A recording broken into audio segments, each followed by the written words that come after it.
বন্ধুরা, আজকেও দুইটা রেসিপি নিয়ে চলে আসলাম, পুরো ভিডিওটা দেখবে। কাঁচা টমেটো দিয়ে মসুর ডাল রান্না করে নিলাম।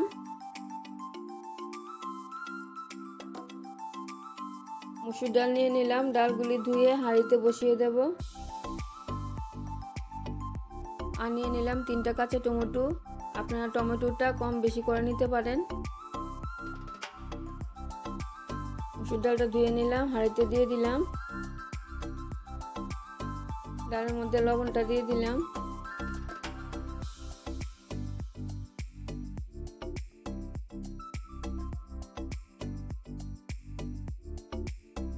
ডালের ফেনাটা কেটে দিচ্ছি।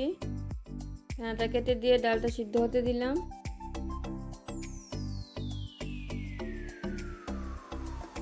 ডালটা সিদ্ধ হয়ে গেছে।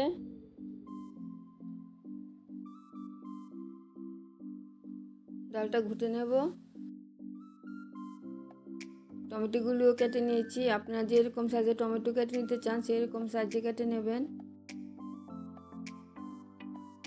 আর 3-4টে কাঁচা লঙ্কা চিড়ে নিয়েছি। শুকনো লঙ্কা আর কালো সর্ষে নিয়ে নিলাম। কড়াইয়ের মধ্যে সরিষার তেলটা দিয়ে দিলাম। কাঁচা টমেটো দিয়ে মসুর ডাল সরিষার তেল দিয়ে রান্না করলে খুব ভালো হয়। তেলটা গরম হয়ে গেলে প্রথমে শুকনো লঙ্কা ফোড়নটা দিয়ে দিলাম। শুকনো লঙ্কাটা হালকা ভাজা হতে হতে সর্ষে ফোড়নটা দিয়ে দিলাম। আমি ফোড়নের মধ্যে তেজপাতা দিইনি, তোমরা চাইলে দিয়ে দেবে। সর্ষেটা ভাজা হয়ে গেছে। কাঁচা লঙ্কা চেরাটা দিয়ে দিলাম। কাঁচা টমেটো দিয়ে দিলাম। লবণ আর হলুদ দিয়ে কাঁচা টমেটোটা হালকা ভাজা করে নেব।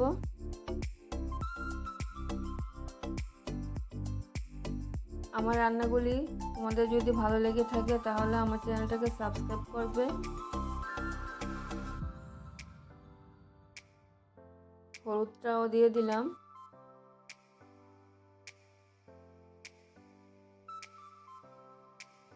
কাঁচা টমেটোগুলি বেশি করে ভাজবো না, হালকা হালকা ভাজা করে নিলাম।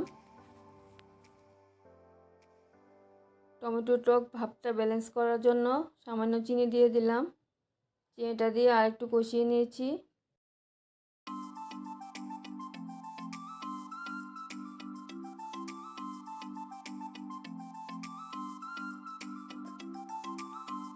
টমেটোগুলো হালকা কষানো হয়ে গেছে। মসুর ডালটা দিয়ে দিলাম।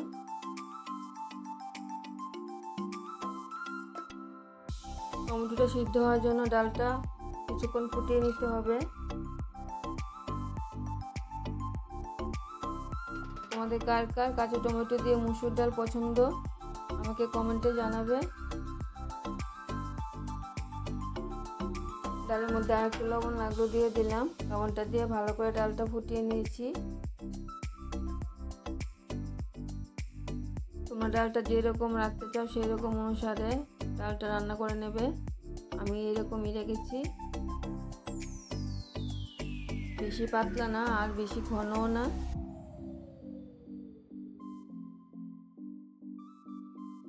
একদম টমেটো সিদ্ধ হয়ে গেছে, ডালটাও কমপ্লিট হয়ে গেছে। তোমরা বানিয়ে খেয়ে দেখবে।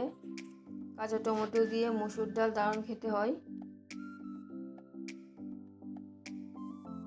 আরেকটা রেসিপি নিয়ে এসেছি, কুমড়ো বেগুনের ভর্তা।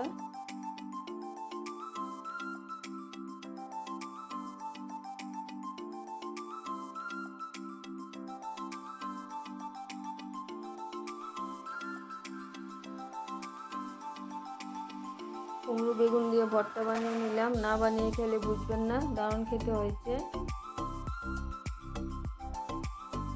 তার জন্য কুমড়ো আর বেগুন নিয়ে নিলাম।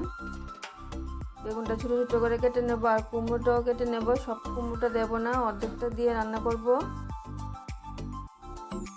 বেগুনটা কেটে জলে ভিজিয়ে রেখেছি, ছোটো ছোটো করে কেটে নিয়েছি। আর কুমড়োটাও একদম পাতলা পাতলা করে কেটে নিয়েছি। কুমড়ো আর বেগুনগুলি ধুয়ে নিয়েছি।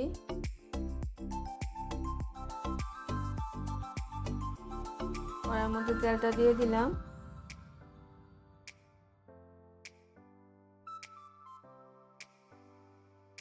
তেলটা গরম করে ফোড়নে দিয়ে দেবো কালো জিরে আর শুকনো লঙ্কা।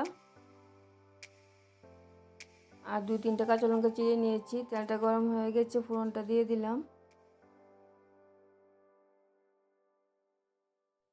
ফোড়নটা ভাজা হয়ে গেছে, কাঁচা লঙ্কা চিড়াটা দিয়ে দিলাম। কাঁচা লঙ্কাটা দেওয়ার পরে কুমড়োটা দিয়ে দিয়েছি, বেগুনটাও দিয়ে দিয়েছি।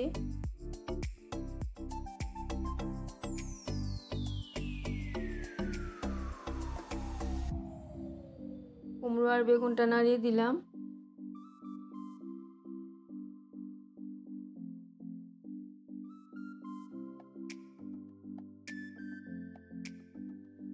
লবণ আর হলুদটা দিয়ে দিলাম।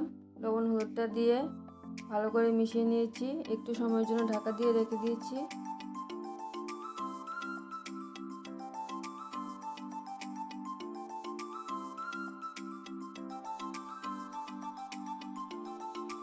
ঢাকা খুলে দিয়ে আবার নাড়িয়ে দিচ্ছি। কুমড়ো বেগুনটা অনেকটাই নরম হয়ে গেছে।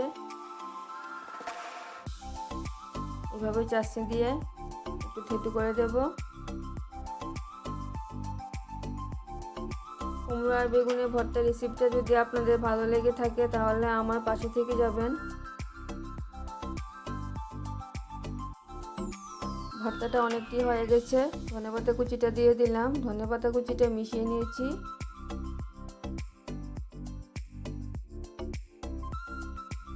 কুমড়োটা যদি মিষ্টি থাকে তাহলে চিনি দিতে হয় না, আর যে কুমড়োটা মিষ্টি থাকে না তাহলে একটু চিনি দিয়ে দেবেন।